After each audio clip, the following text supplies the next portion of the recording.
टूटी हुई प्लास्टिक को जोड़ने के लिए आप इस प्लास्टिक वेल्डिंग गन का प्रयोग कर सकते हैं।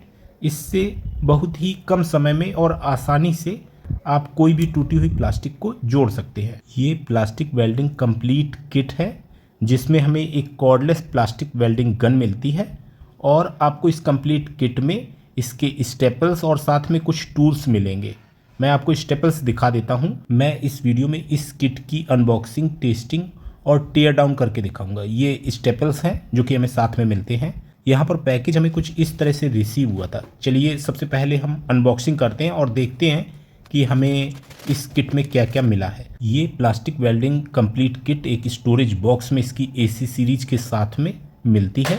यहाँ पर हम बॉक्स को खोलते हैं और आप देखेंगे सबसे पहले यहाँ पर यूज़र मैनुअल है। मैं आपको यूज़र मैनुअल दिखाता हूँ।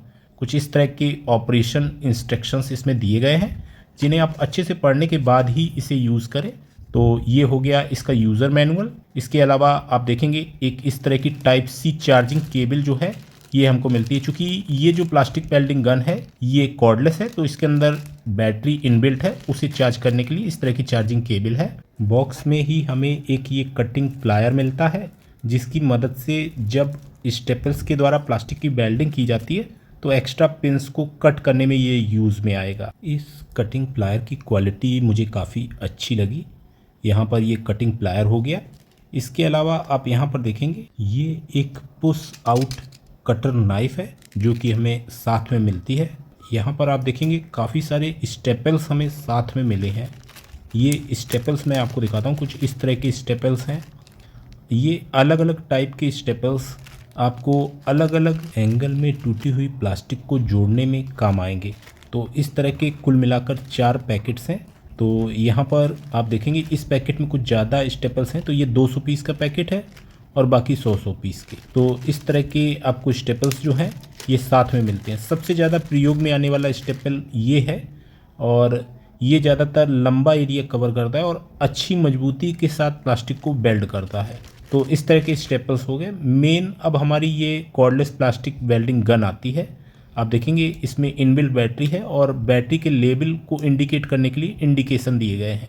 इस समय बैटरी फुल है और आगे आप देखेंगे इसकी इस तरह की ये टिप्स हैं जिसमें स्टेपल जो हैं वो लग जाते हैं। यहाँ पर लो लाइट कंडीशन में वर्क करने के लिए एक LED लाइट दी गई है। चलिए मैं एक स्टेपल जो है उसे लगाकर आपको थोड़ा ऑपरेट करके दिखाता हूँ जिससे आपको थोड़ा सा आइडिया लग सके। तो हम यही वाला स्टेपल जो कि सबसे ज़्यादा यूज़ में आता है को यहाँ पर इसकी टिप के साथ कनेक्ट करेंगे। इसमें होल्स हैं और ये स्टेपल इस तरह से होल्स में अंदर फिट हो जाता है। अब इसके बाद जब हम ट्रिगर स्विच प्रेस करेंगे तो इसका स्टेपल जो है ये काफ़ी तेज़ी से हीट होता है। आप देखेंगे काफ़ी तेज़ी से हीट हुआ और ये रेड हॉट हो गया। तो इसी तरह से ये प्लास्टिक को वेल्ड करने में काम आता है। यहाँ पर आप देखेंगे इसके जो बैटरी लेवल हैं वो इस समय फुल हैं और मैं अब आपको इससे प्लास्टिक वेल्डिंग करके दिखाऊंगा। प्लास्टिक भी कई तरह की होती है। लगभग सभी तरह की प्लास्टिक को आप इसके द्वारा वेल्डिंग कर सकते हैं। मैंने जो ये प्लास्टिक का टुकड़ा टूट गया था इसे अलाइन कर लिया है और अब हम इस प्लास्टिक वेल्डिंग गन की सहायता से इसे जोड़ते हैं। तो यहाँ पर जो कट है उसी कट के ऊपर हमने इस स्टेपल को रखा और थोड़ी देर के लिए ट्रिगर स्विच प्रेस किया तो ये जो स्टेपल है गर्म होके प्लास्टिक में गल गया और इस तरह से इसने प्लास्टिक को जोड़ दिया। अब आप देखेंगे थोड़ी देर के लिए आपको छोड़ना है और जैसे ही स्टेपल ठंडा होगा अच्छी मजबूती के साथ आपकी प्लास्टिक जो है उसको ये वेल्ड कर देगा। इसके बाद आपको एक्स्ट्रा पिंस जो हैं उन्हें कटर की मदद से इस तरह से कट कर देना है। अब मैं आपको जॉइंट दिखाता हूँ। आप देखेंगे कम समय में और एक मजबूत जॉइंट जो है वो लग चुका है। ये प्लास्टिक आपस में जुड़ चुकी है। आप देखेंगे काफ़ी मजबूती के साथ ये जुड़ी है। मैं इसे मोड़ कर भी आपको दिखा रहा हूँ कि ये आसानी से अब नहीं टूटेगी। इसकी जो पिंस एक्स्ट्रा हैं उन्हें हमें ग्राइंडर की मदद से इस तरह से ग्राइंड कर देना है। आप रेती की भी सहायता से इससे ग्राइंड कर सकते हैं। यहाँ पर मैं आपको बताना चाहूँगा कि ये जो कॉर्डलेस ग्राइंडर है ये ब्लैक एंड डेकर का है और इसका भी मैंने रिव्यू और अनबॉक्सिंग किया था। आपको उस वीडियो का लिंक इस वीडियो के डिस्क्रिप्शन में मिल जाएगा। यहाँ पर आप देखेंगे ये जो प्लास्टिक थी अभी टूटी हुई थी और हमने इसे आपस में इस तरह से जोड़ दिया है। जहाँ पर जॉइंट नहीं लगा है वहाँ पर मैं आपको दिखाता हूँ। इस तरीके से मैं प्रेशर अप्लाई कर रहा हूँ, लेकिन ये जॉइंट जो है ब्रेक नहीं होगा, काफ़ी मजबूती के साथ ये जोड़ लग चुका है। तो इस तरह से हमने ये प्लास्टिक जो है इसे जोड़ा था। अब हम इस अलग तरह की प्लास्टिक को जोड़ते हैं। आप देखेंगे इस तरह से इसका जो पार्ट है ये टूटा हुआ है और मैं इसे पहले अलाइन करूँगा। आप देखेंगे इस तरीके से हम अलाइन कर देंगे। और अगर हम फेविक्विक का इस्तेमाल करते हैं तो जॉइंट जो है मजबूत नहीं रहता है, कुछ समय बाद उसके टूटने का डर रहता है, क्योंकि फेविक्विक या कोई भी ग्लू जो होता है उनसे आप सभी तरह की प्लास्टिक को नहीं जोड़ सकते हैं। तो यहाँ पर हमने चूँकि इस प्लास्टिक को अलाइन कर दिया है, अब हम वही जो पहले हमने स्टेपल लिया था उसी स्टेपल का इस्तेमाल करेंगे इस प्लास्टिक को भी जोड़ने के लिए। यहाँ पर ये स्टेपल है, इसे हमें अपने प्लास्टिक वेल्डिंग गन में इस तरह से टिप के साथ में कनेक्ट कर लेना है। यहाँ पर जैसे ही हम ट्रिगर स्विच प्रेस करते हैं इसके बैटरी का लेबल हमें इंडिकेट होता है।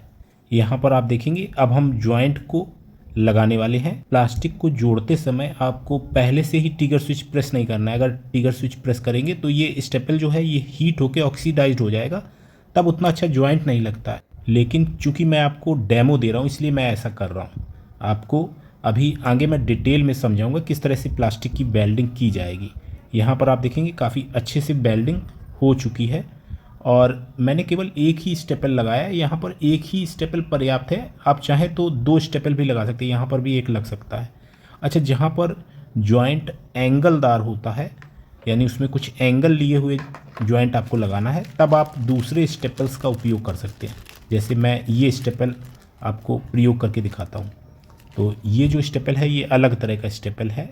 इस स्टेपल का प्रयोग आप कॉर्नर या एंगल में कर सकते हैं। तो यहाँ पर हम इसे टिप के साथ में कनेक्ट करते हैं और आप थोड़ा बहुत स्टेपल को सेट भी कर सकते हैं। जैसा कि आप यहाँ पर देखेंगे अब जो हम जॉइंट लगाएंगे वो यहाँ पर एंगलदार रहेगा। तो इस तरह से हम यहाँ पर जॉइंट लगाने वाले हैं। तो थोड़ा सा इसे हम सेट करते हैं, अपने अनुसार आप स्टेपल का डायरेक्शन जो है उसे सेट कर सकते हैं। तो मैं इसे जॉइंट लगा के आपको दिखाता हूँ। हमने थोड़ी देर ही यहाँ पर ट्रिगर स्विच प्रेस किया, स्टेपल जो है गर्म होकर प्लास्टिक में अंदर को गल गया और एक मजबूत जॉइंट जो है वो लग गया। इस तरह से आप टूटी हुई प्लास्टिक को आपस में बड़ी आसानी से और कम समय में जोड़ सकते हैं और ये अब पहले की तरह ही मजबूत भी रहेगी, क्योंकि यहाँ पर जॉइंट जो है वो हमने प्लास्टिक वेल्डिंग गन के द्वारा किया है। अब हम एक्स्ट्रा पिंस को कटर की सहायता से कट कर देते हैं। यहाँ पर अगर आप ग्राइंडिंग टूल का भी इस्तेमाल करना चाहें तो वो भी कर सकते हैं, लेकिन मुझे ज़रूरत महसूस नहीं है क्योंकि ये अंदर साइड से है। तो यहाँ पर जॉइंट जो है ये काफ़ी मजबूत लगा हुआ है। आप देखेंगे काफ़ी मैं प्रयास कर रहा हूँ और काफ़ी प्रेशर अप्लाई कर रहा हूँ, लेकिन फिर भी ये नहीं टूटा। अभी मैंने इस प्लास्टिक वेल्डिंग गन का केवल आपको डेमो दिया है, यूज़ करना आगे बताऊँगा। पहले मैं टेयर डाउन करके दिखाता हूँ। यहाँ पर काफ़ी सारे स्क्रू लगे हैं जिन्हें हमें अनस्क्रू करना होगा।